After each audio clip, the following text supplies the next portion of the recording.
అమెరికానే బంగ్లాదేశ్ కుట్రకి సూత్రధారులు. బంగ్లాదేశ్లో ఏదైతే అవామీ లీగ్ పార్టీని దెబ్బతీయడానికి కానీ, దాన్ని ఎన్నికల్లో పోటీ చేయకుండా సుప్రీంకోర్టుతో తీర్పులు ఇప్పించడం కానీ, అట్లాగే దానికి ప్రత్యర్థిగా ఉన్నటువంటి ఏదైతే BNP Bangladesh national party Zia పార్టీకి ప్రోత్సహించడం కానీ, దాన్ని కూడా మళ్ళీ తొక్కే ప్రయత్నం చేయడం, ఇంకా తగినటువంటి ప్రోత్సాహం రాలేదు.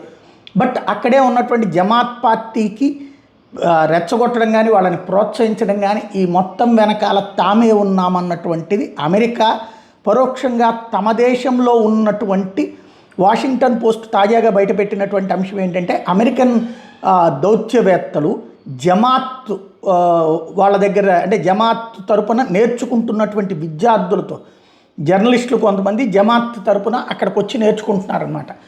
వాళ్ళతో మాట్లాడినటువంటి సంభాషణ ఇప్పుడు లీక్ అయింది. దాన్ని వాషింగ్టన్ పోస్ట్ ప్రొజెక్ట్ చేస్తుంది.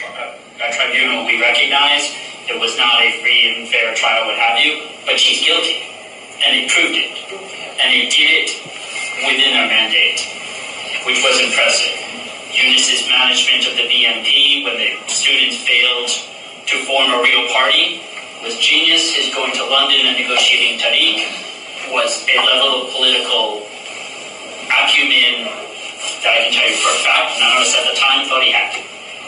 There have been a number of times when we thought, bringing all the political parties to with his stellar reputation intact, and those were the threats. He did not back down to the army, despite everything that's happened. He did not back down to the oligarchs. He did not back down to the parties. People have criticized the way he's handled the parties, but he has said, this is your problem, this is your problem, this is your problem.